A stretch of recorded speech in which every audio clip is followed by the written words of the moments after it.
today, adobong sitaw. Yan, sarap po. Nilagyan ko ng pampaanghang na sili, pampagana, appetizer. Kain po tayo. So bago natin ituloy ang ating work, ating paglilinis, lunch po muna tayo guys. Nagutom na ako. Yan po ang aking lunch for today. A bowl of rice at adobong sitaw.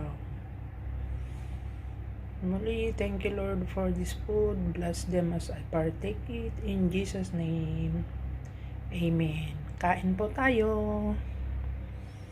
Yan ang aking lunch. Sarap.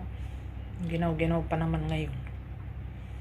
Tapos ang hirap maghugas ng hindi ka magsuot ng bantis dahil pag mainit na, pag warm na tubig ang gagamitin mo, nagda-dry ang aking kamay, tapos nagka-crack siya. Pag malamig naman, ang lamig-lamig. Kaya tigil muna at kakain muna ng lunch kasi nakaluto na ako ng aking ulam na adobong sitaw. So yan lang po. Kain na tayo guys. Thank you and God bless everyone. Bye bye. Kain na rin po kayo.